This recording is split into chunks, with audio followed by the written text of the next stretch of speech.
Hey guys. Tonight we wander into a world where time is carved in stone, inked in soot, and whispered by bamboo reeds under the shadowy green of the Yucatan canopy. You're barefoot, of course, because boots squeak and squeaking ruins the spell. The jungle hushes around you as twilight drips down from the canopy in sheets of gold and green, thick and humid. You can feel the cool earth through your soles, and above you a single cicada clicks like a broken stopwatch. But that's not the clock that matters here. Somewhere ahead, you hear it. A steady rhythm, light and dry, tap, tap, tap, not wood but bamboo, delicately striking hide. The sound isn't urgent, just insistent, like someone trying to remember something without saying it out loud. You follow the sound around a wall of vines ducked beneath a mossy lintel stone and find yourself in a clearing ringed by crumbling stone steps. At the center sits a hunched figure on a woven reed mat, rhythmically tapping the end of a scorched bamboo rod against a stretched piece of deer hide. You found a calendar keeper, or rather a cotton lord, one of the time tenders of the Mayan world. And no, you probably won't survive this job. The hours are bad, the math is weirder than you expect, and there's always the risk of getting sacrificed for miscounting. So before you get comfortable, take a moment to like the video and subscribe, but only if you genuinely enjoy what I do here. Drop a comment with your location and local time. I love seeing where in the world you're winding down. Now, dim the lights, maybe turn on a fan for that soft background hum, and let's ease into tonight's journey together. You crouch down beside the timekeeper who hasn't looked up. He's completely absorbed. Not in a clock or sundial, but in something older, quieter. Balanced on a small stone next to him lies a strip of bark paper unrolled like a tiny rug, held flat with smooth shells on either side. The tapping of the bamboo isn't for noise, it's a counting aid. Each tap helps mark a day, a phase of the moon, or a movement of Venus across the night sky. And the bamboo. It's not just any stick. This particular one was chosen from a grove near a cenote, a sacred sinkhole where the gods were said to speak through still water. It was dried for exactly 80 days, singed on one end, and hollowed slightly to hold a drop of ink. Most historians agree these rods function like styluses or brushes. But here's the fringe theory. Some argue they doubled as tuning devices, helping calendar keepers hear the right rhythm of count through gentle percussion. There's no proof, of course, just one scholar's fondness for Mayan jazz. You glance down at the bark paper. It's not writing exactly, not like the lettered scrolls you see in Renaissance studies. Instead, it's a line of glyphs, so ornate they look like tiny gods in mid-conversation. A dot above a shell here, a bar beside a jawbone there. It's a code, but one that counts backwards and sideways at the same time. The system is called vigesimal base 20. That means they count to 20 before moving to the next unit thanks to you, guessed it, fingers and toes. Historians still argue whether the toe counting was literal or symbolic. But either way, it makes for some mind-bending arithmetic. Try calculating your birthday that way. Go on. I'll wait. You sit with the calendar keeper until stars begin to nudge through the canopy above. He finally glances at you and offers a thin smile, then points at a nearby bowl. Inside, polished seeds and fragments of obsidian. He hands you one like a tiny black lens and gestures upward. You squint through it. The stars pop forward with eerie sharpness. That's not superstition. It's optics. Obsidian, when ground thin, works as a lens. Not the kind NASA would approve, but good enough for a Venus sighting. And Venus is key. The Mayans didn't just track the sun and moon, they obsessed over Venus. Its appearances and disappearances were tied to war, planting, marriage, you name it. Whole wars were postponed because Venus was in a bad mood. And who can blame them? That things got attitude. You lie back in the grass seeds of sleep, already rooting behind your eyes. The tapping continues slower now. It's not trying to count the world anymore, it's just keeping time with your breath. You wake, or rather drift, beside the same reed mat, and the air smells faintly of crushed marigold and lime. The calendar keeper is gone, but he's left behind his bamboo rod and a half-finished glyph scroll. You stretch, not quite sure if you've been dreaming or just existing gently in someone else's memory.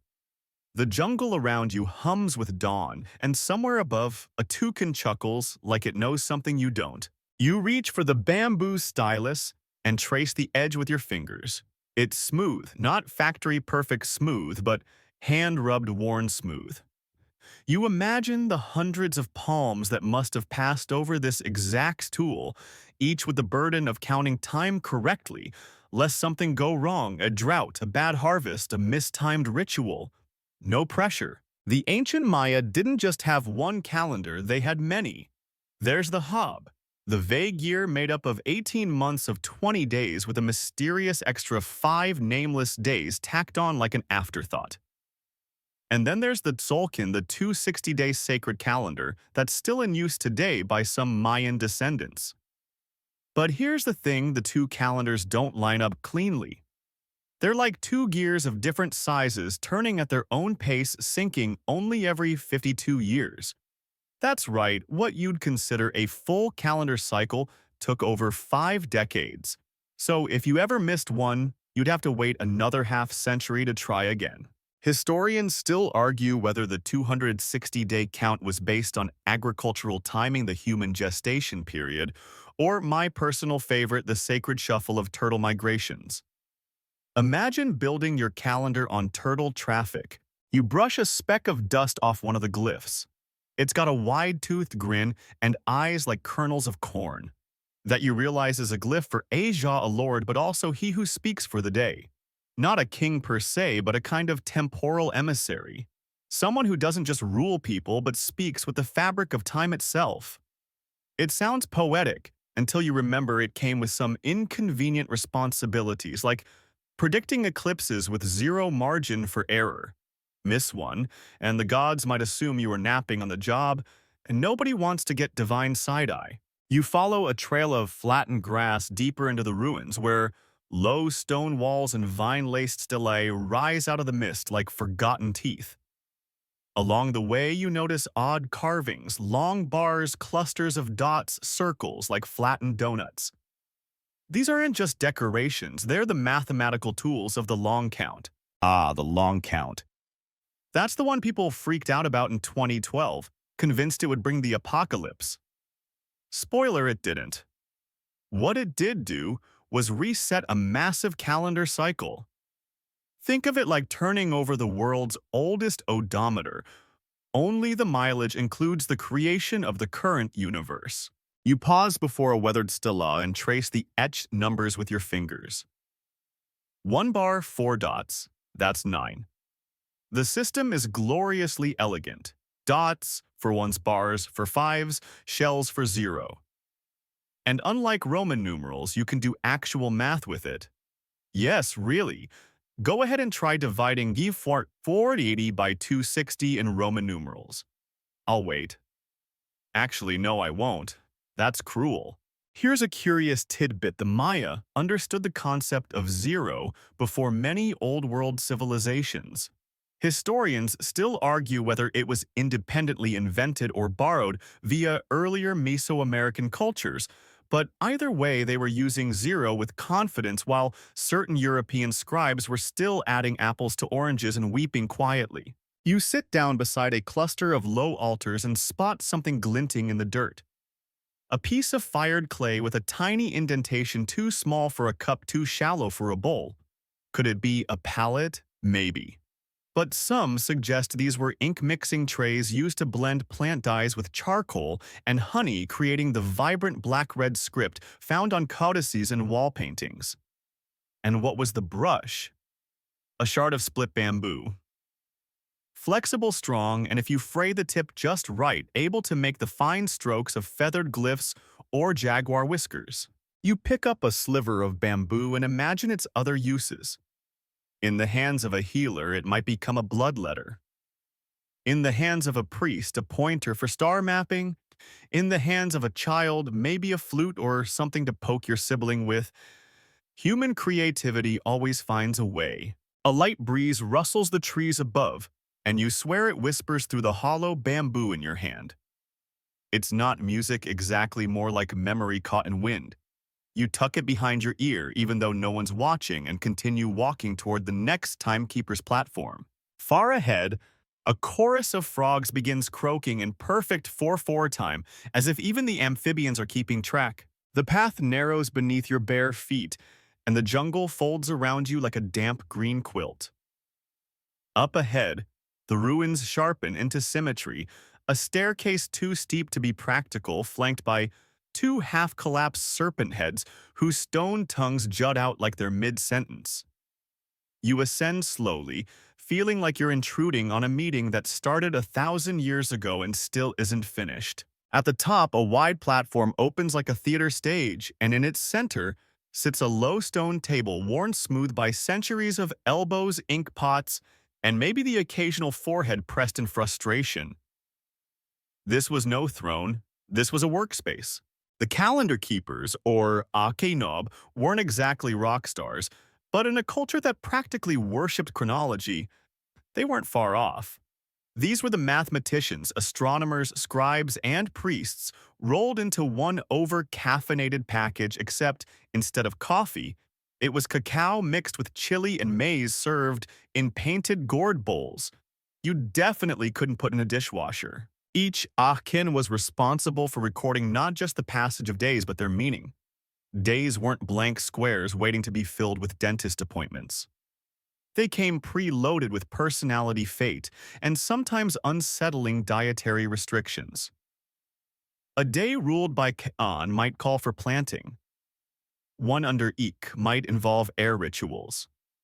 And if the numbers and glyphs weren't aligned just right, the whole cosmic machine could sneeze. Or worse, you spot an obsidian blade half buried in the moss near the altar. It's not ceremonial. It's the kind used for engraving stone or slicing thin bark strips. That bark, by the way, came from the amate tree, once stripped and soaked. It was beaten into pliable sheets to form codices. These ancient books were folded like accordions, filled with red-black ink symbols, so precise modern scholars still have no clue what half of them say. Some look like birds. Others resemble staring eyeballs on stilts. There's even one that resembles a flaming armadillo. We don't ask. Historians still argue whether these codices were public knowledge or reserved for the elite class. Most agree that only a tiny literate elite could truly read them.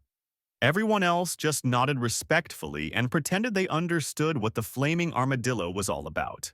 You sit cross-legged beside the table and imagine a scene. A young Achkin, barefoot, sweaty, determined, squints at the sunrise and mutters calculations. He scratches a new glyph onto fresh amate bark with a splintered bamboo stylus, carefully inked with cochineal red pigment. Behind him, an elder sighs. No, that's the glyph for howler monkey, not peaceful rainfall. You just doomed us to 2 weeks of awkward screeching. The bamboo stylus, humble as it seems, had to be made with precision. Too dry and it cracked. Too green and it bent. Carved from the inner stalks, they were dried in shade, then trimmed and split like delicate quills. Some had bone or shell tips lashed on with agave fiber. Others were plain. The best were gifted, passed down from one timekeeper to another like ceremonial wands that whispered when to sow corn or build a new observatory. That's the thing about Mayan science. It wasn't just numbers for the sake of math. It was life management. Agriculture, religious festivals, political events, even fashion. Yes, fashion were dictated by the rhythms recorded in those glyphs. Ever shown up to a moon festival in the wrong headdress color? That's a social death, worse than any eclipse. You glance over the edge of the platform. Far below, 2 small children are drawing lines in the dust with sticks. One calls out the day's glyph. The other repeats it, adding a loud raspberry noise for flair. It's unclear whether this is educational or just the Mesoamerican version of hopscotch, but you nod in approval. Early training matters. Suddenly, a soft chime rings out. It's not metal, it's hollow bamboo, knocking gently in the wind. You turn to see a line of wind chimes swaying on a pole near the altar, each tuned to a different tone by the length and thickness of the stalk. They don't play music exactly. They murmur like reeds telling jokes.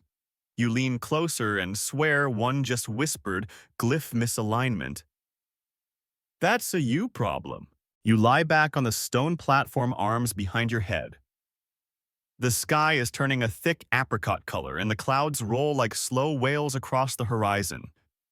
Somewhere deep in the forest, a conch shell blows low, mournful but precise.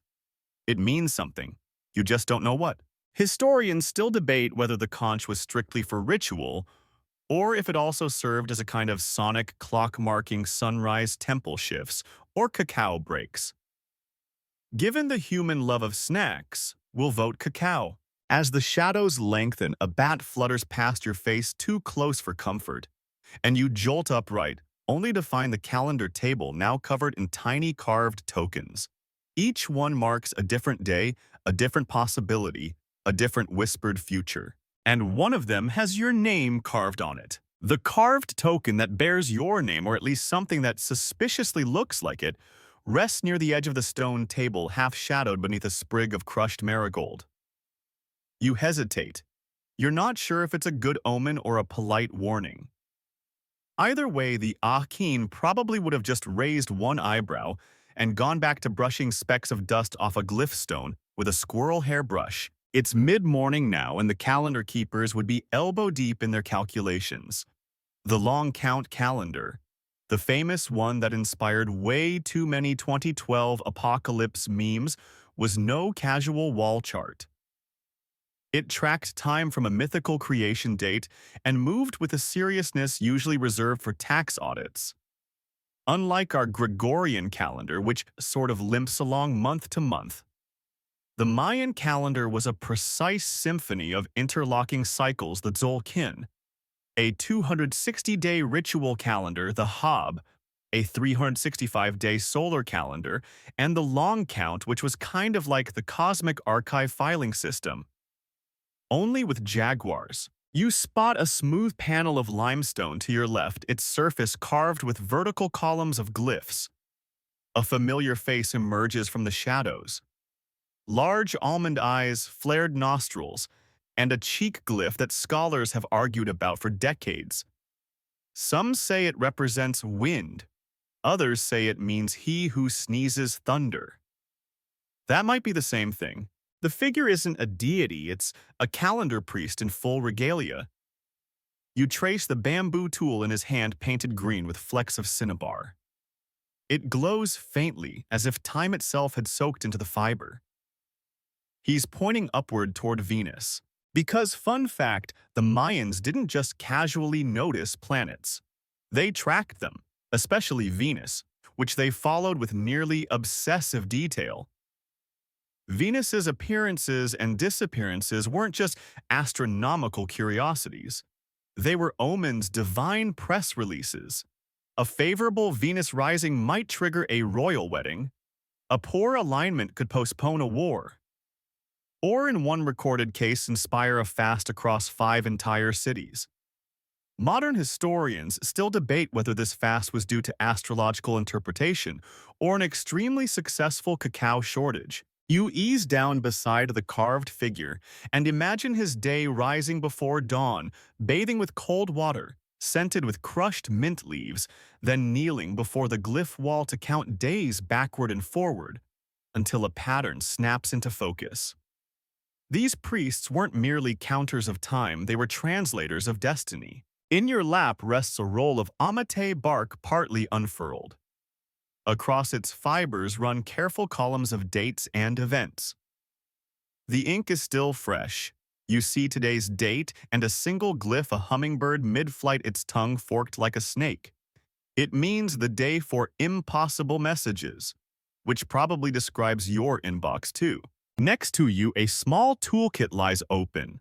Inside are all the implements a calendar keeper might need: polished obsidian blades for scratching, stone bone picks for finer detailing, and most importantly, bamboo styluses carved with absurd patience. Some even have the glyph for wind or corn engraved near the handle, a kind of sacred name tag. Bamboo wasn't just plentiful, it was pliable, precise, and held ink like a dream. You dab the tip of a stylus into a pot of ink charcoal mixed with tree sap and a few drops of bee honey, and it glides across the page like a snake on a polished altar. You pause at one symbol that appears repeatedly, 3 dots over 2 bars. That's 7. The Mayan numbering system, based on base 20, not base 10, used dots for ones and bars for fives. It's elegant, efficient, and looks suspiciously like a game of dominoes left mid-play. Historians still argue whether the bar and dot system was used exclusively by scribes or if the general population understood it. But based on temple graffiti, it seems even teenagers were doodling their crushes' birth dates in glyph math. Suddenly you hear a low chant. You turn toward the eastern end of the platform where 3 kinob are seated in a triangle. Each holds a bamboo flute, which they blow softly in alternating tones. The sound is breathy and strange, somewhere between a whistle and a sigh. You realize it's not music for the living. It's a ritual meant to mark the passage of a sacred interval, what they called a katun, or 7 200-day cycle. The air shifts. A warm gust curls around you like smoke, bringing the scent of roasted maize and something sharper, pulque maybe? You don't know where the line between timekeeping and magic ends anymore, but here on this platform they feel like the same thing. You walk to the edge and peer down again. A procession is gathering young apprentices with bundles of writing tools, elders with folded codices, and in the center a woman with a bamboo stylus tucked behind her ear like a pen. She raises her arm. Everyone falls silent. She begins speaking in glyphs. Yes, you heard that right. Each word she utters is followed by a gesture, then a tap of the stylus on the platform. The combination creates rhythm, meaning, and memory. It's a kind of spoken script. Whether this was common or ceremonial, historians still debate. Some see it as a form of performance literacy. Others suspect it was a kind of priestly theater, less about understanding, more about awe. You sit again beside the calendar table and take up a stylus. You copy one glyph badly. It probably says lizard fart instead of dawn, but you try. The ink smudges and a beetle crawls across your page like a punctuation mark. You stare at it. Stares back. You both seem to agree the calendar waits for no one. A final gust lifts the marigold petals from the stone surface and scatters them across your lap. One lands perfectly inside your bamboo ink pot. You take it as a sign that it's time to move on. You step away from the calendar platform and follow a footpath carved into the stone, narrow and shaded by thatched overhangs that smell of old smoke and papaya rinds. Your footsteps echo gently, swallowed by moss and history. Ahead, the ground dips toward a small alcove where the oldest calendar tools are kept, items no longer used in daily rituals, but preserved reverently in niches and ceremonial bundles. There's a kind of hush here, not silence exactly, but a thick quietness like time holding its breath. You kneel before a cloth-wrapped bundle laid atop a raised limestone altar. A guardian stands nearby, silent, nodding once before stepping aside. You reach out and carefully peel back the layers, soft bark cloth embroidered with shell beads, then another layer of cotton dyed with cochineal red, faded now to a gentle coral. Inside lies a bamboo stylus, worn and cracked. Beside it, a codex panel the color of roasted cacao. The drawings are faint, but you can still make out the outline of a moon goddess with one foot balanced on a turtle's back. Above her is a series of numbers, a lunar cycle plotted by hand over 30 nights.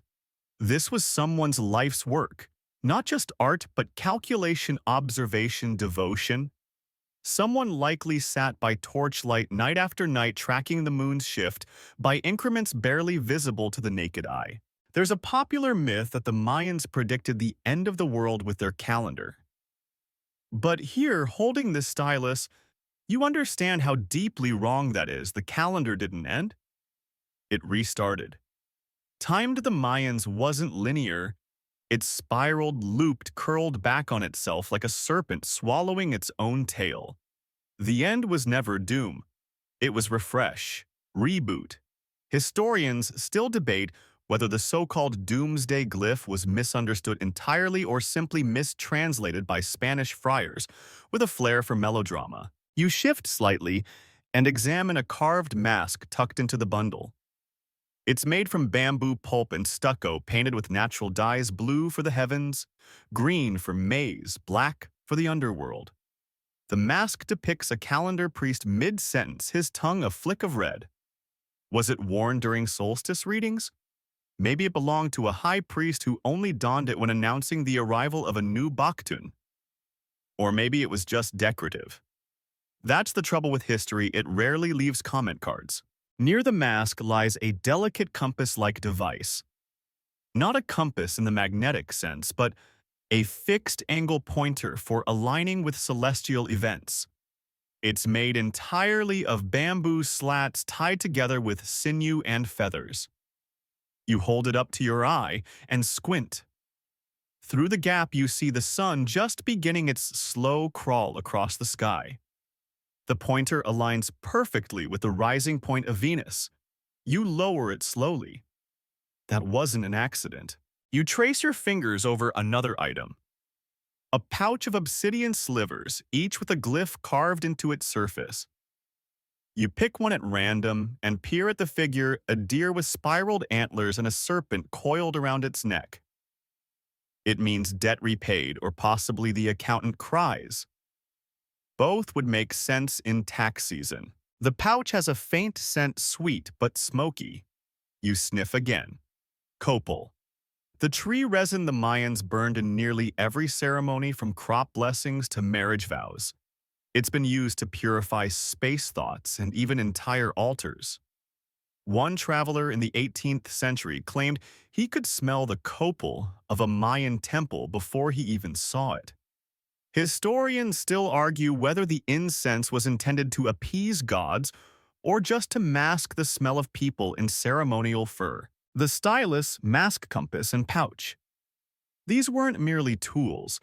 They were extensions of the self, each one a way to access a layer of time invisible to ordinary eyes. The calendar keepers weren't just counting days, they were navigating memory, myth, and expectation. Like time cartographers sketching the shape of the future using only stars and sap, a small doorway behind the altar draws your attention. You duck through it and step into a tight corridor lit by shafts of angled sunlight. The walls are etched with murals, layer upon layer of calendar dates, spiraling inward. You touch one expecting it to crumble. It doesn't. Instead, it pulses with warmth. On the far end of this corridor sits a low bench and on it a half-finished codex. The paper is fibrous and light, a kind of Mayan vellum made from the inner bark of fig trees. The writing is meticulous, fine bamboo lines forming patterns and glyphs that shimmer faintly in the light. It's a draft abandoned mid-thought. The ink has faded, but you make out the phrase, "Today we witness the folding of time." Beneath it, a small doodle, someone, perhaps an apprentice, drew a rabbit standing on a turtle holding a sundial. You smile not because it makes sense, but because it doesn't need to. Like a sticky note from the past, it says, "We were here, we tried to understand the sky, and we made jokes anyway." You sit on the bench and close your eyes. The scent of copal still hangs in the air, mixing with the faint scent of old bamboo and warm stone. The passage of time feels fluid here, like water cupped in a shaking hand. The calendar isn't a system, it's a story. One told in bamboo scratches and bird-shaped glyphs, carried by priests who whispered to planets, argued over eclipses, and made sure no one missed the day Venus blinked twice. You rise from the bench and make your way back out through the corridor, stepping over a sleeping dog curled like a comma at the base of the wall, clearly unfazed by celestial timelines. As you emerge into the sunlight, the temple grounds buzz with a quiet rhythm. Not with urgency, no one's rushing, but with a sense of practiced repetition.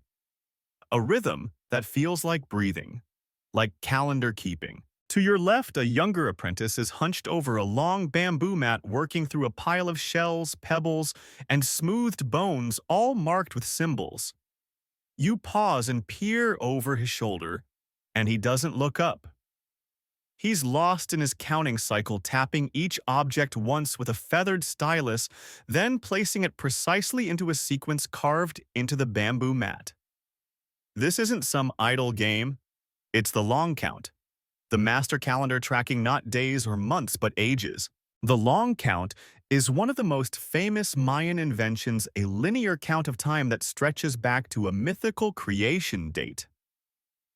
Unlike the cyclical Hab and Solk-in calendars, which turn over regularly, like the wheels of a cosmic clock, the long count aims to chart time itself.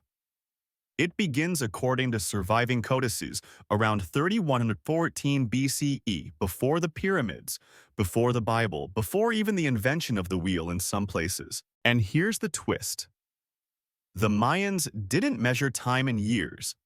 They used units like katun baktun and the delightfully named tun, which, if it sounds like a medieval Norwegian soup, is actually a 360-day period. It's oddly comforting. You think that entire temple rituals once revolved around something that sounds like a drumbeat or a fish stew.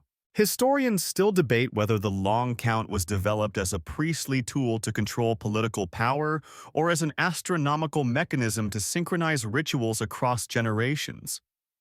Or maybe it was both. Nothing in Mayan society was purely spiritual or purely scientific. The gods were not up there. They were in the numbers. A bit further down the path, an elderly calendar keeper sits cross-legged under a palapa shelter.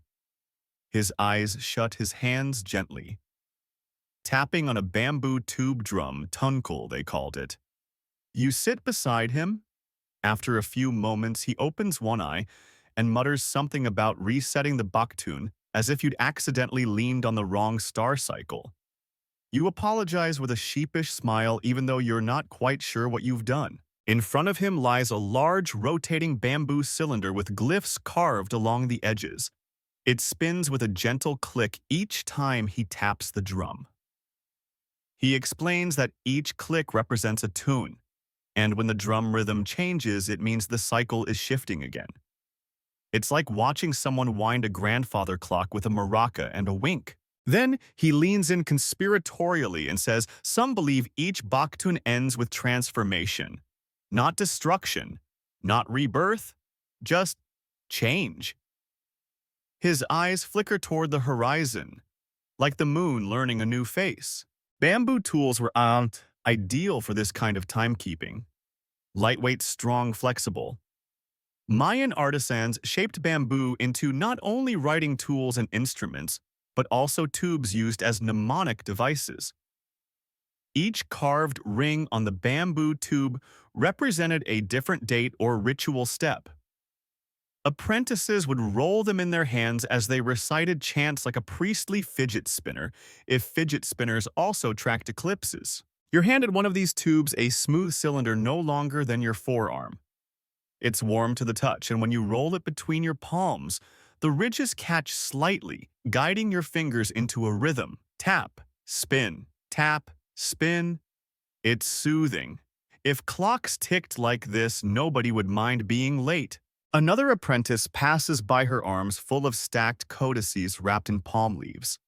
She drops one, and you stoop to help her. The pages fan open, revealing an illustration of a hummingbird hovering over a skull. It means the soul travels quickly, she says. You blink. Or it's the page where someone spilled maize beer. She shrugs. Historians still argue over that one too. Bamboo also played a role in record-keeping beyond calendars.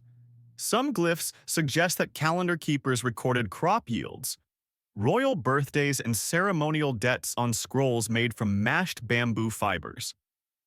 A fringe theory rarely mentioned in formal circles but whispered at sleepy conferences is that one such scroll may have contained astrological predictions about foreign ships arriving from the east. Columbus 1492 foretold in bamboo scribbles. Probably not, but it does make you want to read every scroll twice. You wander over to a wall where glyphs have been carved deep into a plastered surface. A young boy is tracing them with a paintbrush dipped in soot, and sap reciting aloud. The eighth tune of the third Bach tune. Venus dances backward. That's a retrograde. Ancient Mayan astronomers not only tracked Venus's movements, they aligned buildings' rituals and even declarations of war to it. If Venus blinked wrong, nobody left the house. A bit like modern Mercury retrograde, but with higher stakes than your phone dying mid-text. And Venus wasn't the only guest of honor in the calendar cycle.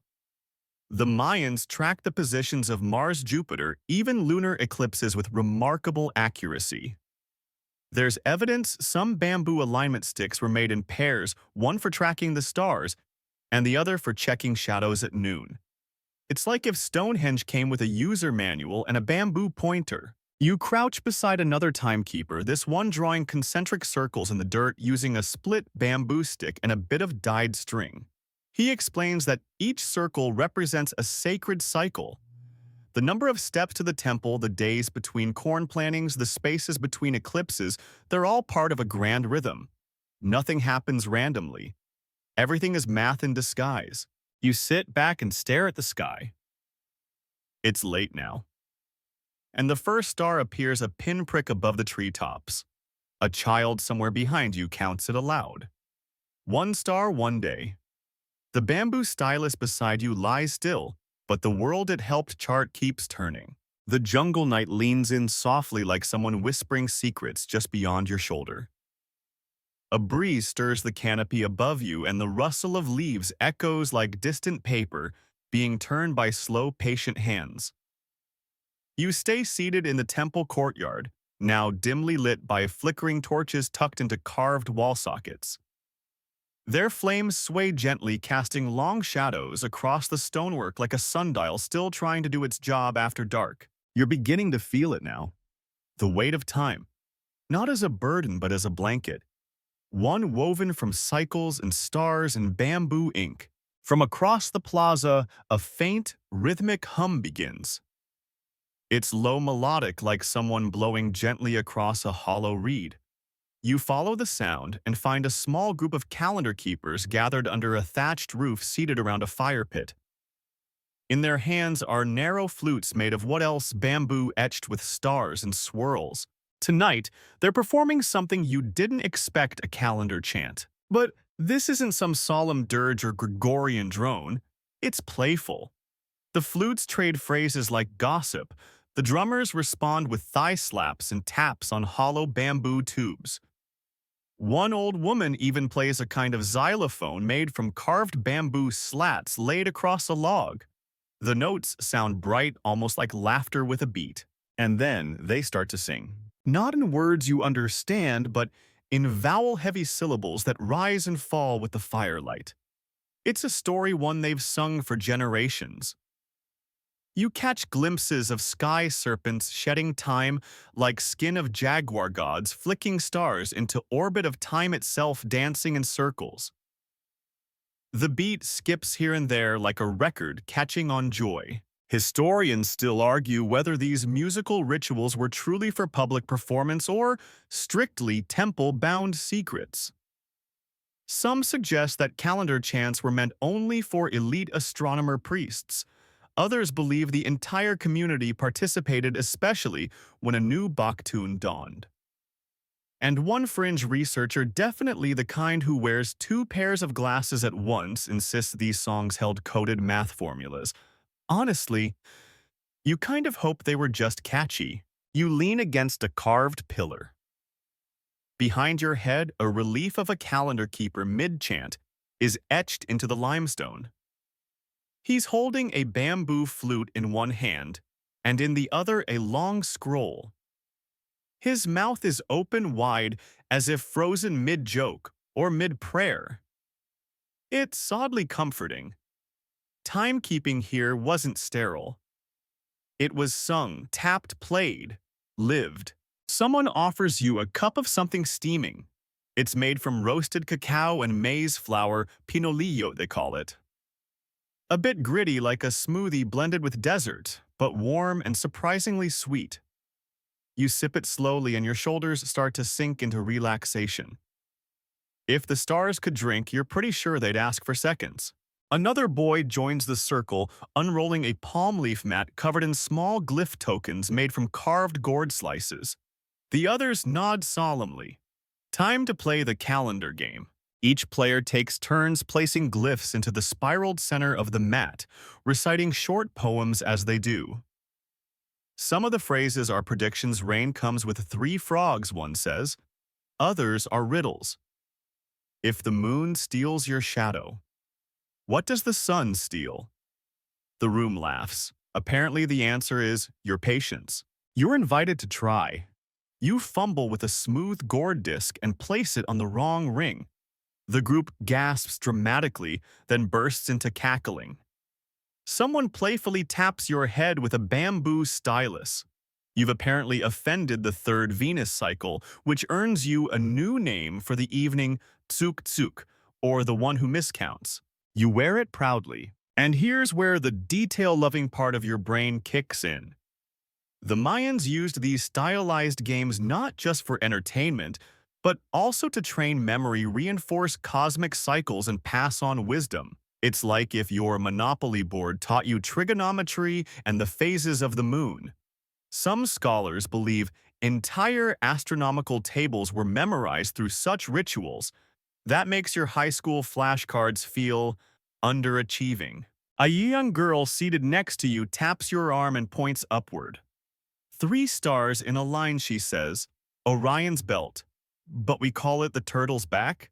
She draws a quick sketch in the dirt, 3 dots, then flippers. You grin.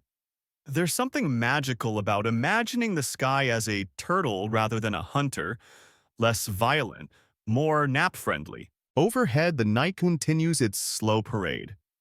The stars wheel gently, almost imperceptibly. But the calendar keepers notice. One rises, walks to a nearby pole, and adjusts a hanging bamboo ring just slightly. You ask why. Because the moon blinked, she replies. The moon. Ever central. Mayan calendar cycles were obsessed with lunar patterns. Every 29.5 days it completed its quiet performance and the calendar shifted with it. Farmers waited on it. Priests watched it. Timekeepers adjusted their tools, not just the big ones, but the tiny bamboo tokens used for daily reckoning. Sometimes a missed half-day would result in adjusting the rhythm of entire villages. Imagine explaining that to your boss. Sorry I'm late, Venus. Retrograde stole my shift. At the edge of the circle, a long, hollow bamboo tube sits nestled in a stone base aimed toward the sky.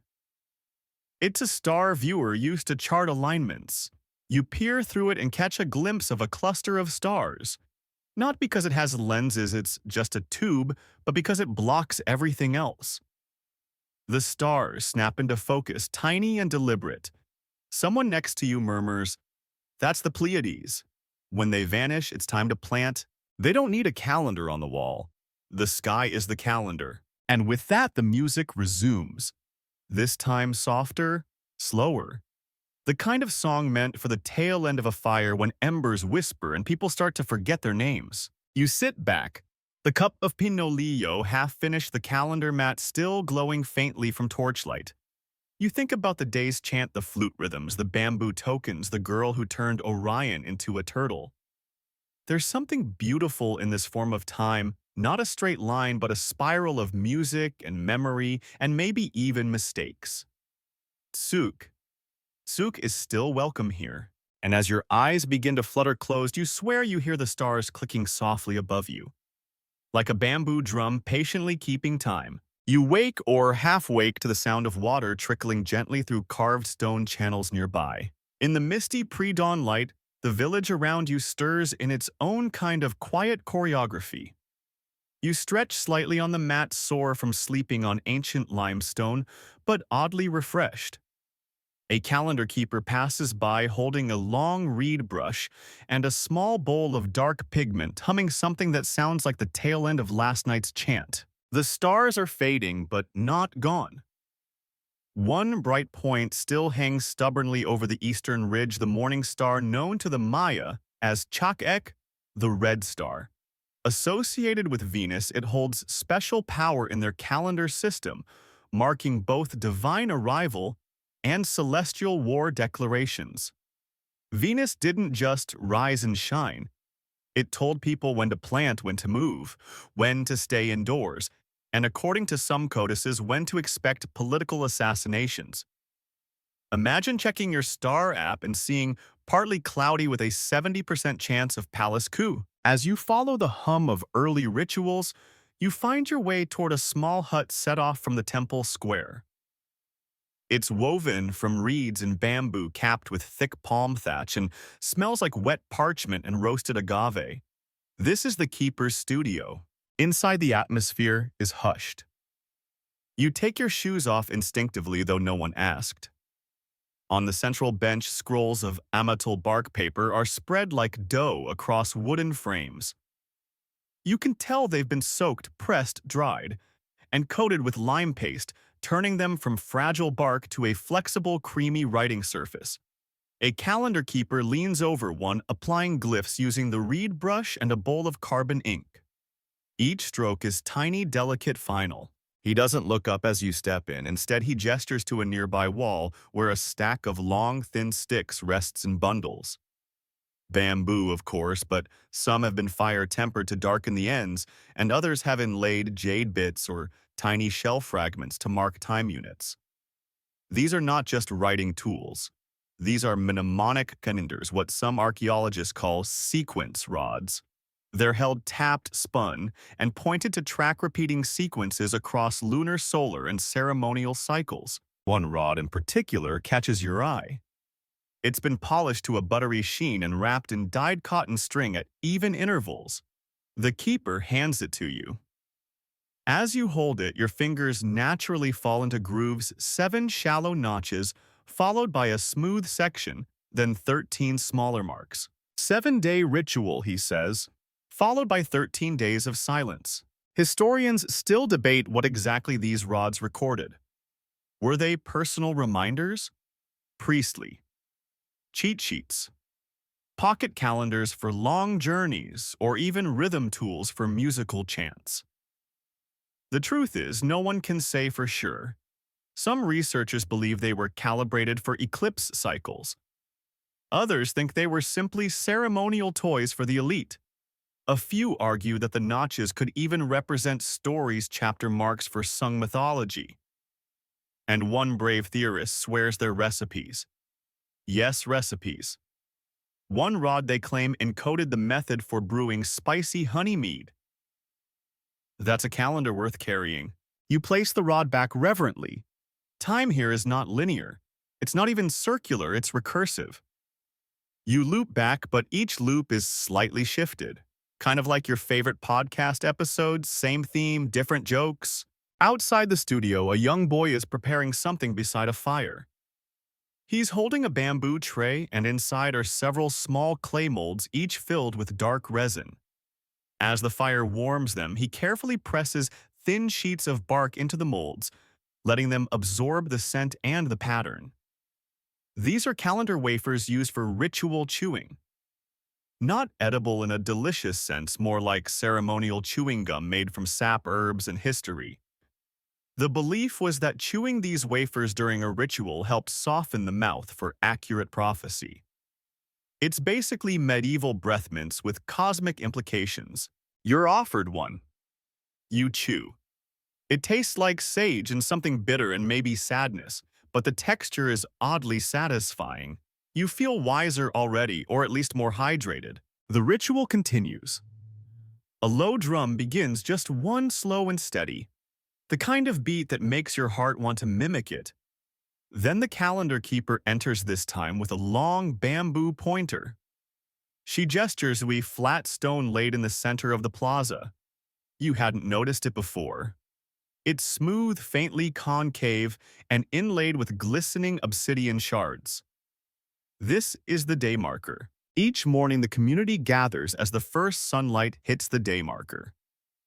The bamboo pointer is laid across the stone connecting glyphs carved around the rim. Depending on the angle of the sun and the pointer's shadow, they know what ceremonies are due. Today, it's the 9th day of a minor agricultural cycle, but one that still calls for a singing of the maize blessing and a symbolic unearthing of 3 seeds. You'd almost forgotten about the bamboo seed pouch tucked into your sash. Someone must have slipped it there last night. It feels heavy with meaning, or maybe just full of potential beans. The community begins the maize blessing. Not in perfect unison, this isn't a Broadway number, but in comfortable off-key harmony. The words tumble out of mouths like half-remembered lullabies. Someone flubs a line. No one minds. The wind carries the sound like it's been waiting all night. There's a smell of roasted chiles now. Someone's already begun preparing the mid-morning meal. You realize you're famished. Apparently, being a timekeeping apprentice works up an appetite. But before you leave, the keeper returns and slips something into your hand. A small bamboo stylus with your name carved into the base, or at least what they've decided to call you. Tsuk Tsuk, it reads in curving glyphs. You'll keep it forever. As you walk toward the meal circle, you look back once. The day marker still gleams. The chant still flows. The boy still presses wafers. And the keeper still writes brush, never pausing.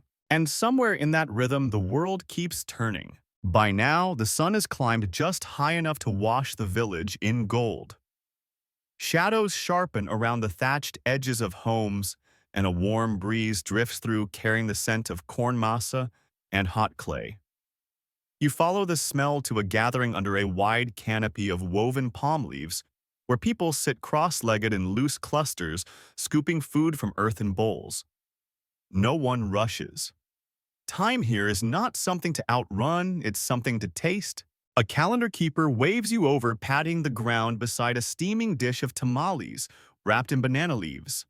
You sit, greeted with quiet nods and the faint thrum of distant drums, because apparently even breakfast comes with a soundtrack here. The tamales are soft, filled with spicy squash and something savory you can't quite place. Maybe iguana, maybe mystery. As you eat, conversation circles lazily to today's solar position and whether the night's dreams match the glyphs laid out on the calendar rods. One elder swears she saw a jaguar weaving through stars, always a good sign for fertility rites. Another mentions a distant temple whose priests carve their calendars into volcanic rock using obsidian knives, each slice releasing small curls of steam. Historians still argue whether Mayan calendrical practices were unified across cities or wildly localized. Some codices suggest a rigid standardization. Imagine ancient Google Calendar with divine penalties for desyncing. Others show evidence of regional quirks, like priests adjusting the year count based on weather crop success, or in one humorous record, how many frogs sang after midnight. Frogs, it turns out, had excellent PR in the wetlands. But no matter the variation, one tool remained universal across the Mayan world: the bamboo codex stylus. You watch a girl carve practice glyphs into a slab of soft bark, with her stylus tongue poking out slightly in concentration. Every stroke echoes centuries of trained precision passed from hand to hand like sacred heirlooms. Some of these styluses were buried with their owners, placed carefully under the tongue to write in the afterworld. Others were snapped in half, never to be used again, their usefulness consumed like a candle's flame. Bamboo may bend, but in the Mayan world it also burned with meaning. You're handed one of these styluses to try. The bark paper is forgiving, but the pressure must be exact. Too light and the ink pools. Too firm and the surface cracks. You scratch a line, then another. Suddenly it clicks. Not just the technique, but the tempo. Every glyph has a rhythm, and somehow your heartbeat falls in step with it. After breakfast, the crowd shifts toward the ceremonial pond. This small stone-lined basin is no mere water feature. It's a mirror. Not metaphorically, though, also yes, but literally. On clear mornings, the pond reflects the sun's path, helping priests verify seasonal drift and correct the calendar if things start getting well out of sync with celestial vibes. You kneel beside the edge. The water is still, clear. For a moment, you don't see your reflection, you see the stars above superimposed onto ripples. And floating above them, tiny bamboo floats, each inscribed with a day name. These are part of the floating calendar system used during specific rituals when traditional tracking methods were paused due to cosmic interruptions, eclipses, comets, or unexpected celestial hiccups. The priests drop these floats onto the pond's surface at night and see which one aligns with the morning sun's first reflection. Sounds random. Sure. But also strangely beautiful. It's astrology with driftwood. And guess what? Some floats have tiny wax dots that melt with temperature, so the further they drift overnight, the more time is believed to have burned. It's a timepiece you can't control, and maybe that's the point. One float bobs towards you. It reads on a day, associated with maize and abundance. The keeper raises her eyebrows at you like it's a compliment. You nod, pretending you know exactly what that means. But secretly, you wonder if they pre-weighted it as a hospitality gesture. Let's give the outsider a good omen. From the pond, a procession begins forming. You follow it like a sleepy duckling winding toward the base of a modest pyramid. Unlike the grand temples you see in travel books, this one is intimate, covered in moss.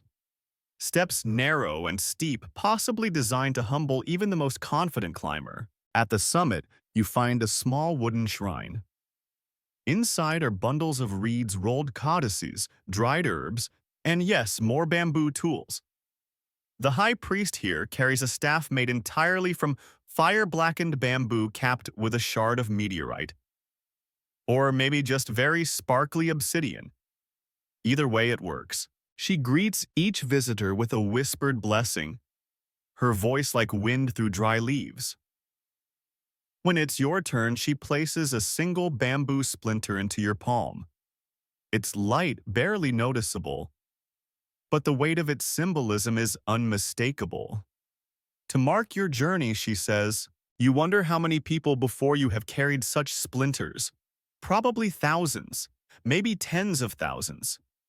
Each one a moment, a thought, a timestamp pressed gently into the universe. As you descend, the sun casts long shadows that mimic the glyphs painted on the stairs. They seem to spell out a message, though no one rushes to decipher it. Here, time reveals itself slowly, in layers, like bark peeled back to show the rings beneath. Back in the village, a child shows you a miniature calendar made entirely from dyed bamboo slivers arranged in a circular basket. The slivers pivot like tiny sundials revealing day signs and ceremonial alerts when spun. You ask how it works. The child shrugs. It tells time if you're patient. So you sit beside the child and spin the slivers.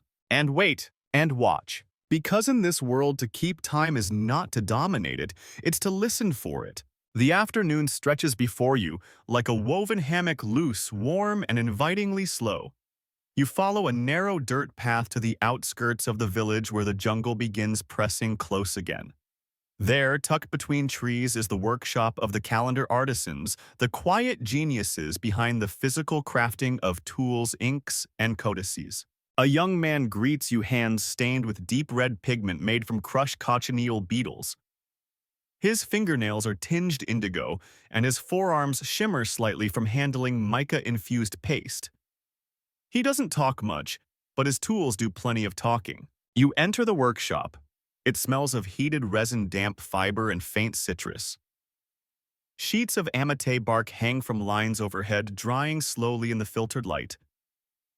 Bundles of reed pens are arranged like bouquets in cracked gourds. Some are capped with tiny feathers used to fan pigment so it doesn't puddle. Others are sharpened bamboo tapered like sewing needles, their tips frayed just enough to give texture to each glyph. You sit beside a low table where an artisan presses bark sheets with a stone roller carved with calendar marks. Each rotation embosses the paper with a faint pattern barely visible unless held to the light. These embossed sheets are used during new fire ceremonies when time is metaphorically reset and records are written with both visible and invisible ink. Yes, there was a Mayan version of lemon juice secret messages, except theirs involved fermented fruit, pulp, and moonlight.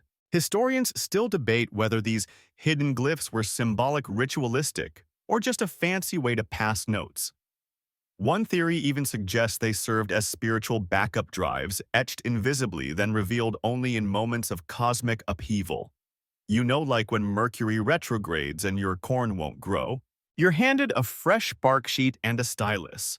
This one is made from aged bamboo, slightly curved like it's been hunched over a desk for 1,000 years.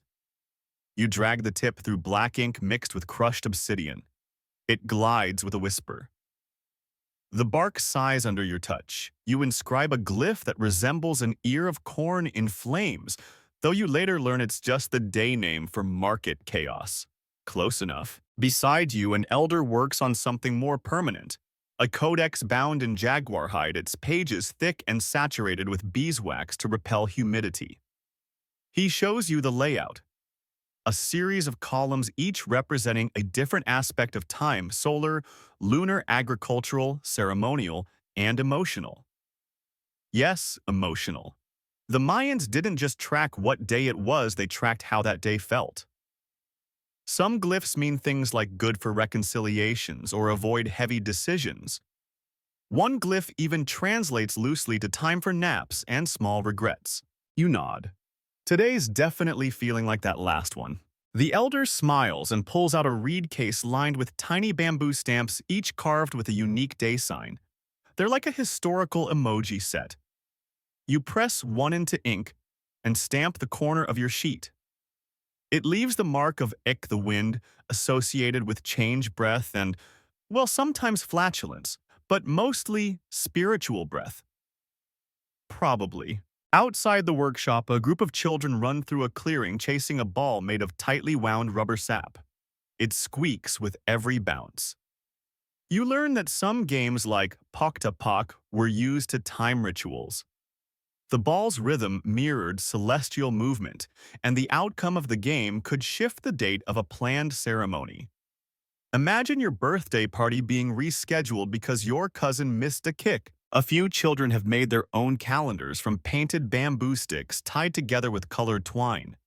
They hold them like fans, flipping them open and closed as they shout out glyph names. It's a mix between hopscotch and prophecy. One girl spins hers and announces it's a bad day to eat raw snails. Everyone groans dramatically. You suspect she's just trying to get out of lunch. You're offered a seat under a cacao tree where a younger apprentice carefully prepares a drink for the elders. This isn't sweet hot chocolate. It's more of a frothy spiced elixir made with fermented cacao chili and a touch of honey. The apprentice uses a split bamboo stirrer that vibrates the mixture into foam. The froth matters more than the taste, more foam, more prestige. If your drink looks like sad soup, expect judgmental glances. You take a sip. It's smoky bitter and zings the back of your throat, but it also makes you sit up a little straighter, like caffeine filtered through ancient ritual. As twilight approaches, the artisans begin tidying their tools with reverence. Bamboo styluses are cleaned with fine thread and stored in bundles of soft cotton. Inks are sealed in gourd jars and kissed for good luck. Sheets of bark are stacked between obsidian slabs to press overnight.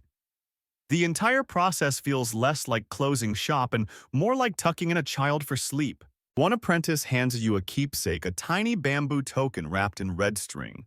For safe timekeeping, he says. You don't ask what it means. You don't need to. The jungle begins humming louder now. Crickets, distant frogs, leaves whispering secrets to each other.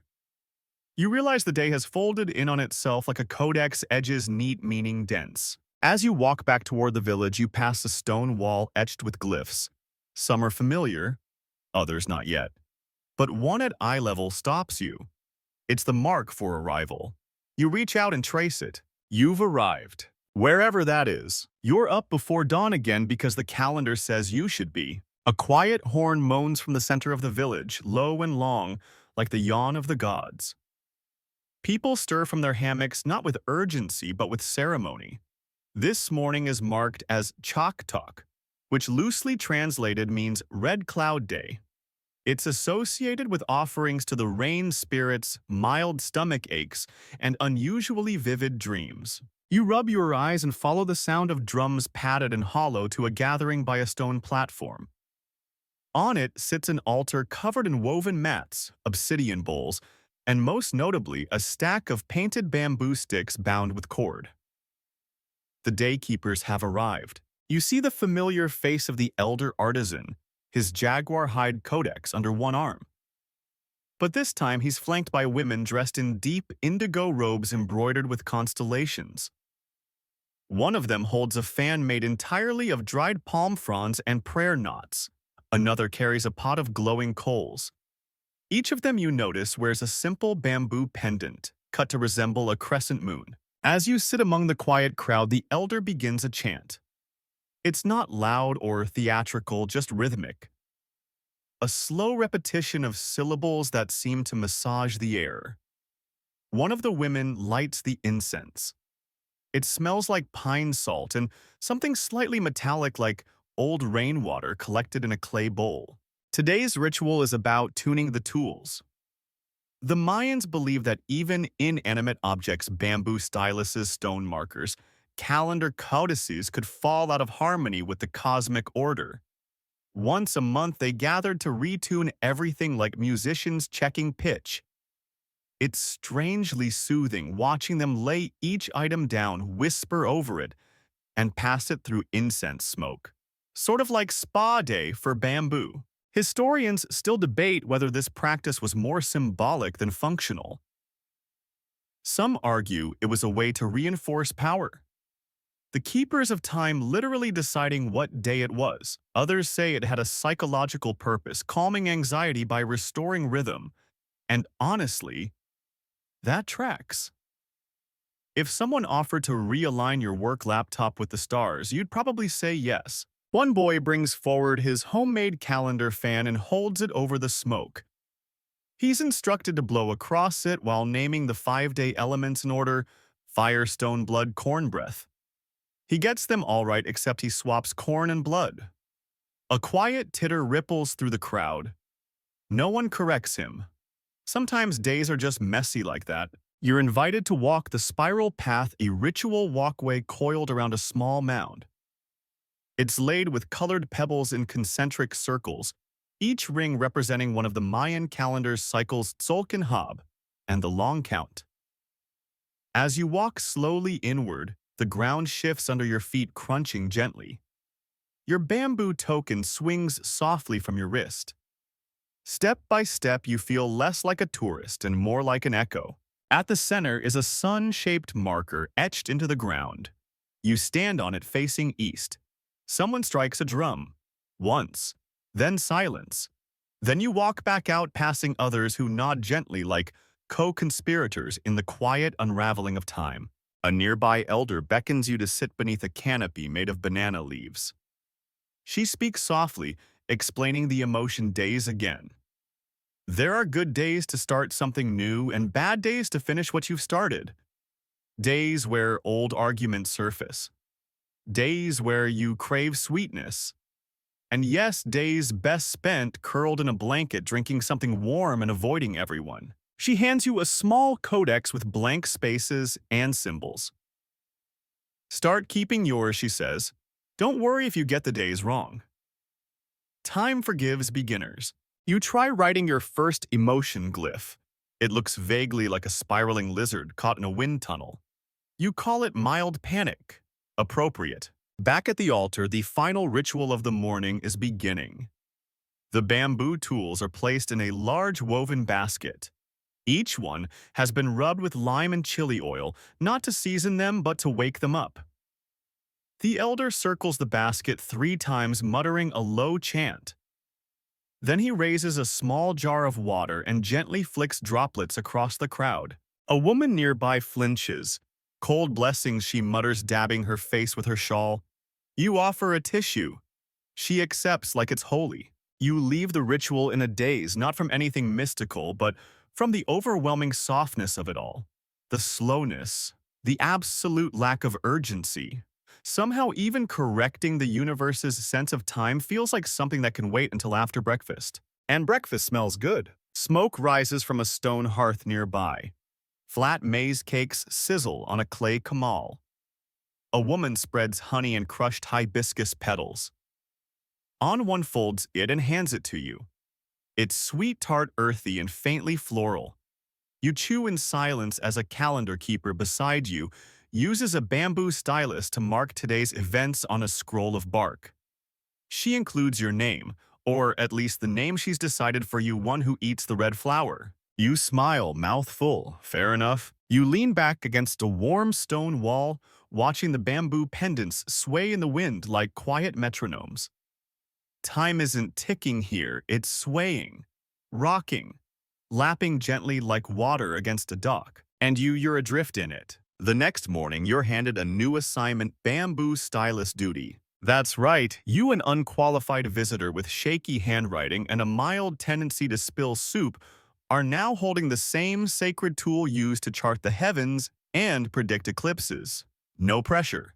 You're seated beneath a canopy of woven palm leaves beside a young apprentice named Paku. He's about 10, smells faintly of roasted corn, and claims he can write the word for time backwards with his eyes closed.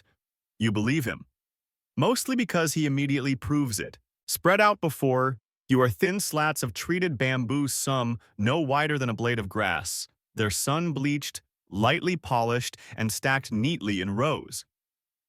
Each has been scored with faint grooves, guidelines for the characters you're about to carve. This isn't ink on papyrus business. This is scratch it by hand, stylus and bamboo etching. You can already feel your wrist cramping in anticipation. The Mayans didn't write in letters. Their glyphs are more like tiny sculptures curling, biting, dancing little pictographs that combine sound, meaning, and metaphor all in one. The symbol for sunrise, for example, looks like a snake opening its mouth to yawn. The glyph for forgetting is a bird with no eyes. And the one for boredom, if you squint, kind of resembles your cousin Chad. Paku gives you a practice piece and shows you how to hold the stylus closer to a carving chisel than a pen. You press too hard on your first try and snap the point clean off.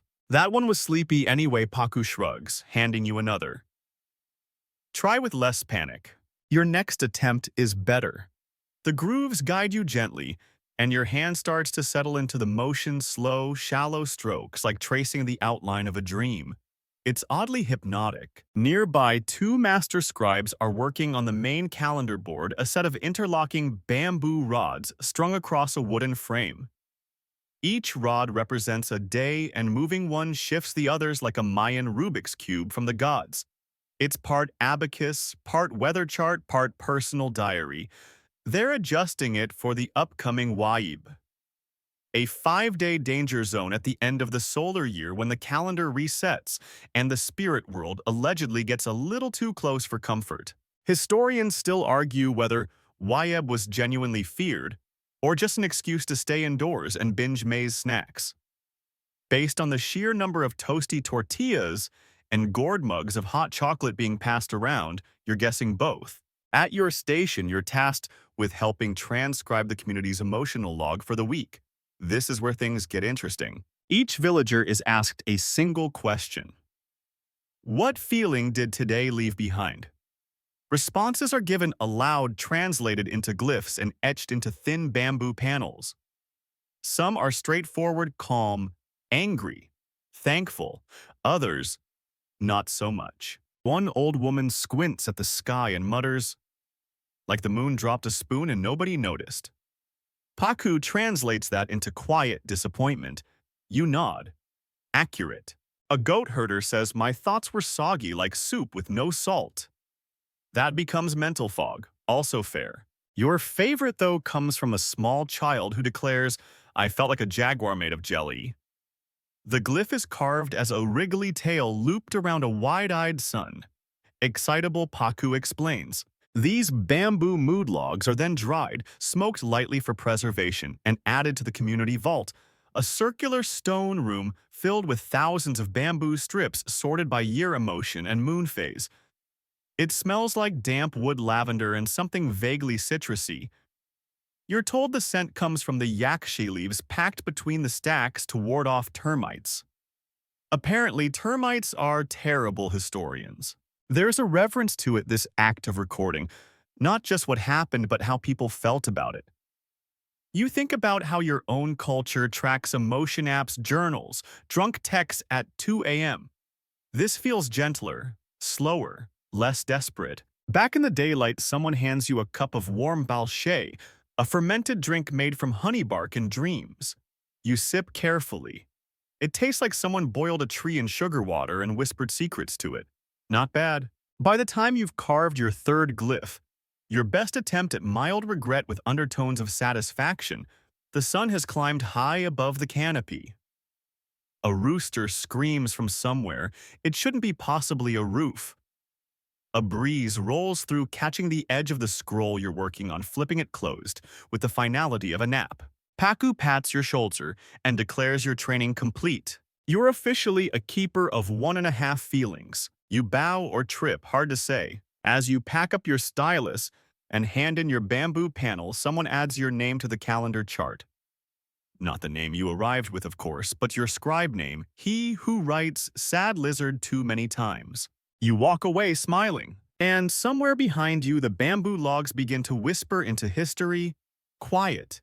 Gentle echoes of people who once felt things carve them into time and kept on walking. The evening air thickens with the smell of rain and roasted squash as you make your way toward the central observatory, if you can call a hollowed stone platform with a hole in the roof an observatory.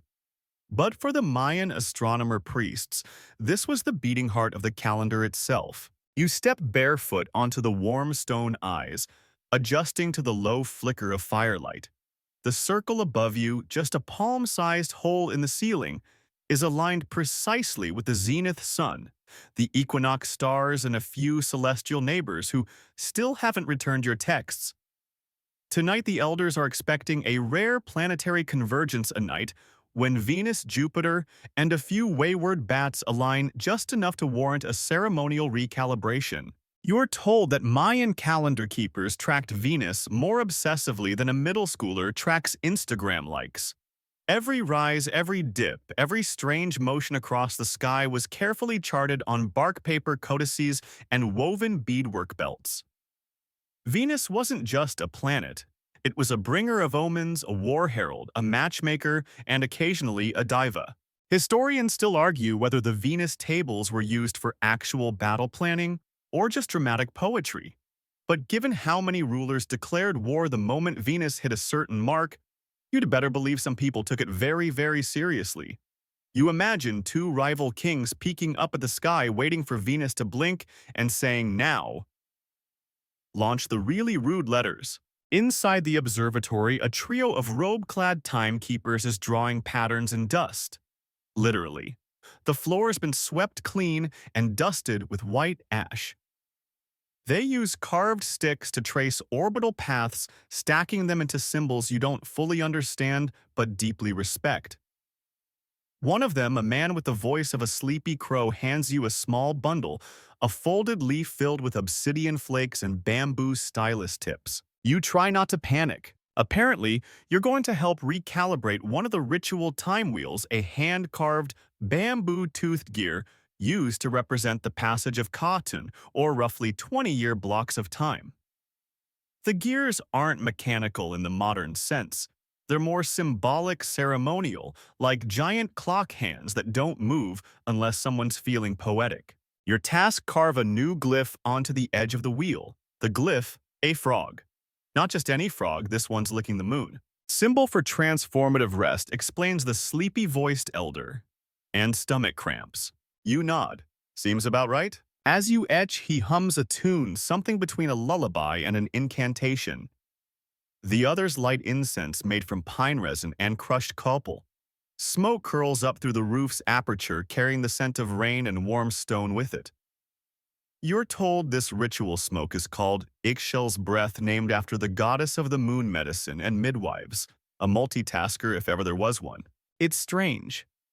You're sitting here hunched over a calendar wheel that's older than most nations, surrounded by strangers who treat time like a living creature.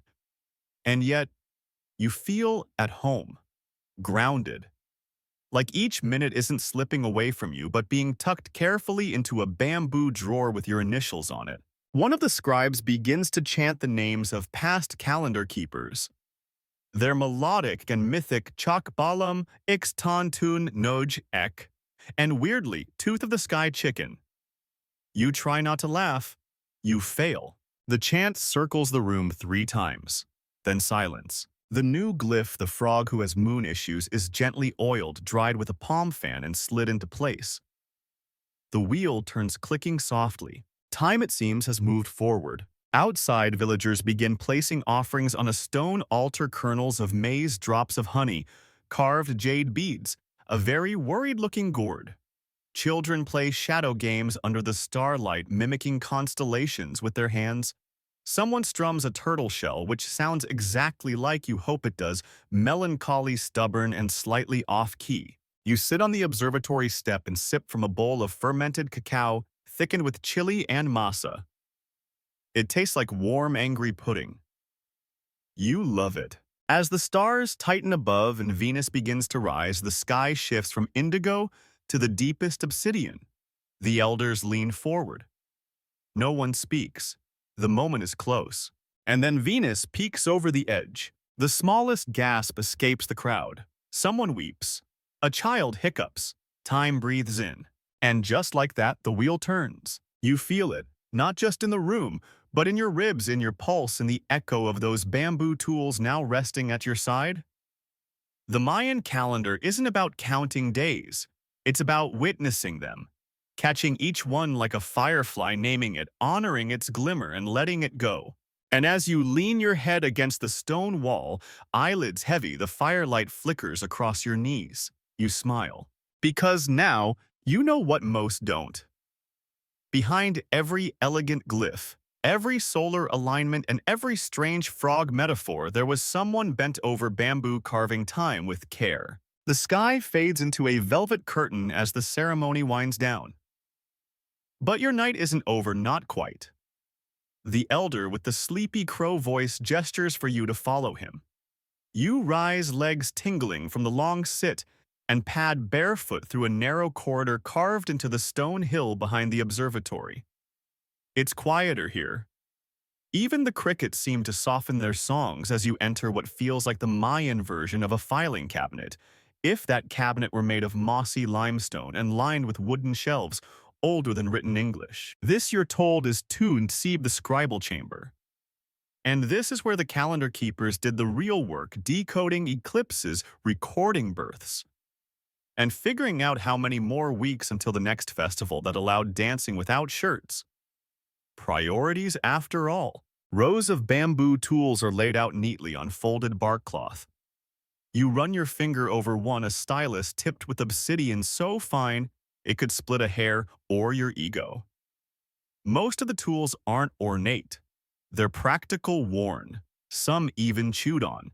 Scholars still argue whether that's due to absent-minded scribes or ritual mouth carving. Yes, that's a theory. A fringe one, but it exists. Welcome to Mesoamerican academia. You kneel beside an ancient bark paper codex, its edges browned, its glyphs painted in precise looping swirls. One of the elders flicks open a painted flap and points at a column.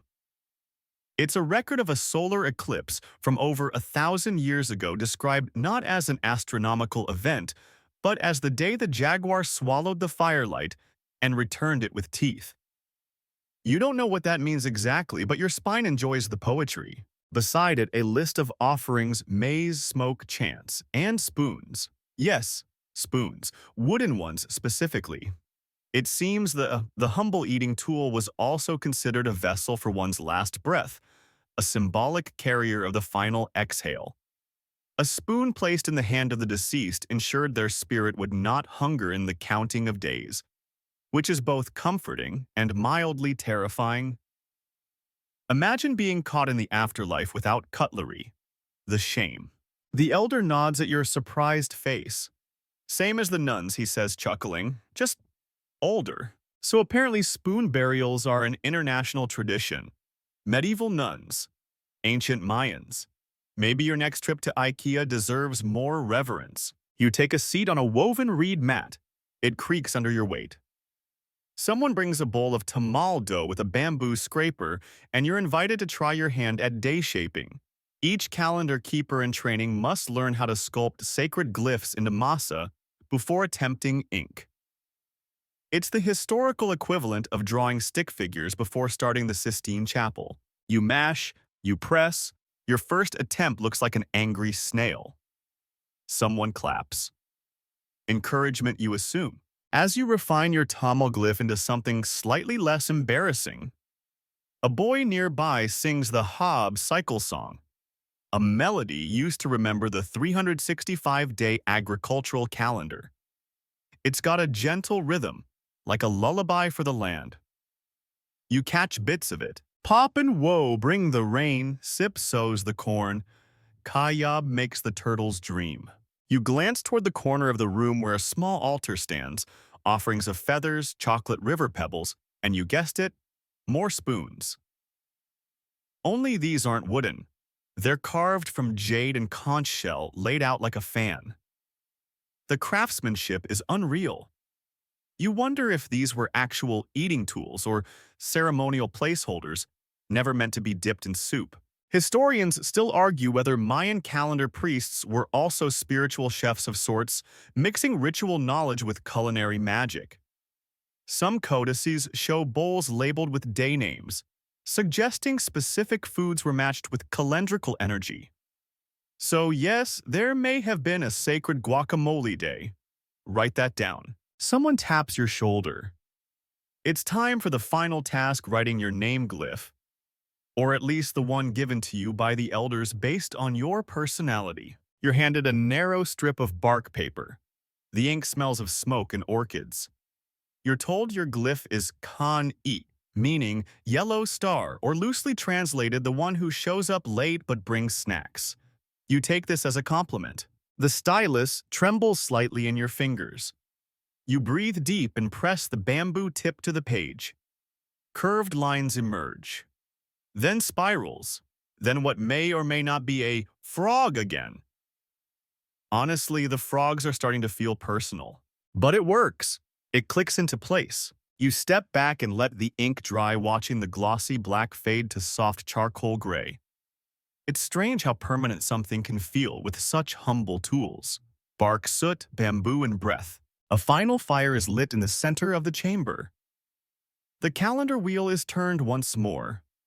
A chant echoes through the space, calling on the days yet to come, the ones whose names you don't know yet, whose lessons you haven't lived. The elders raise their hands. You follow, and for a moment everything stills. The stars outside hold their breath. The wind forgets to move. In this chamber of bamboo and time, you understand the calendar isn't a countdown. It's a rhythm, a memory, a heartbeat scratched into bark and bone. And you, strange visitor from another age, have added your name to its pulse. You step outside the chamber and the night greets you like a velvet curtain drawn wide. The jungle exhales. You feel it in your lungs. The kind of thick, warm breath that wraps around your body like a quilt woven from humid air and distant bird cries. The fireflies are out now, blinking lazily along the edge of the path. One of the calendar keepers hands you a torch, though you're not sure you need it. The stars above are so bright they cast shadows of their own. Back at the main courtyard, the elders have gathered around a low, circular altar. It's the closing ritual, the final breath before the next calendar cycle turns nudged forward by human hands and bamboo tools. You join the circle, palms open, head tilted toward a sky so ancient it's probably bored of us. Someone drums gently on a turtle shell. The beat is slow, lopsided like the heartbeat of a sleepy earth. And then spoons again. They pass them out. Not the jade or conch ceremonial ones. These are everyday humble spoons carved from hardwood. Yours has a tiny jaguar etched into the handle. You turn it over in your palm, feeling the smooth weight of it. It's oddly comforting. The spoon, they tell you, is your reminder that even in the great counting of stars and eclipses, you must also count the ordinary moments. Meals shared, stories told, days when nothing dramatic happens except maybe someone forgets where they left the cocoa beans. Historians still argue whether the spoon was purely symbolic or used to physically mark days in dough or sand. One theory suggests that each day scribes would scoop a small impression into a line of soft earth spoonfuls of time, quite literally, which is oddly beautiful and vaguely inefficient. The circle begins to hum, not a song exactly, more like a vibration shared among bodies that have stayed up just a little too long under the stars. You hum too. Because why not? Everyone else looks peaceful. You probably look like someone trying not to sneeze. The elder with the sleepy crow voice gestures once more. Before you go, he says you must walk the calendar path. It's not long. Just a ring of stones set in the grass, each engraved with a glyph. You take slow steps, one per stone as instructed. And with each you're meant to whisper the name of a day from your life. Not from a codex, from your memory. You whisper Tuesday, the one with the surprise rain. You whisper Saturday, burnt toast, but somehow still good. You whisper that Thursday, when I missed the train but met her on the platform. No one judges the days you name. Some people say them aloud. Some only mouth them. A few just smile and walk, letting the silence be their script. At the final stone you stop. The torch crackles in your hand. You lower it to the center of the circle where a small clay bowl waits. You drop your spoon in gently. It lands with a soft clink beside dozens of others. You've officially joined the long tradition of confusing future archaeologists. Someone behind you chuckles and mutters, "May they wonder forever." And then quietly the gathering disperses. No grand finale. No trumpet of jaguar gods. Just bare feet padding over earth. A calendar still turning. Bamboo tools being wiped clean. Bark pages drying on wooden racks. You lie back on the ground. The grass is slightly damp. The stars blink overhead like ancient calendar eyes, unbothered and amused. Somewhere a monkey hoots softly in the distance, possibly at your drawing skills. Rude. The air settles. The fire fades. And the calendar sleeps too. So now you're still. The jungle whispers have quieted to the hush of leaves turning in their sleep. You lie there, body warmed from the fire, limbs soft with the weight of history, mind full of stars and bamboo. The spoon you once held might be gone, but the imprint remains somewhere beneath your collarbone, nestled beside memories of mossy chambers and chalky glyphs and tamal dough that never quite looked like a proper calendar. And in this softened breath of nighttime no longer feels sharp or hurried. It's round now, curved like the lip of a clay bowl. Slow, like the rhythm of a turtle drum. Gentle, like a chant hummed by a stranger you now trust. You might not remember every detail tomorrow, the name of the Hab months, or the reason a certain star weeps on solstice. That's all right. What matters is that you were here even for a moment in a story carved with bamboo. So let the days drift past like fireflies. Let your mind uncurl like a fern in morning light. And if you dream, tonight may it be filled with soft-footed calendar keepers, starlit spoons, and the quiet joy of being part of something far older than worry. Rest now. Your calendar can wait.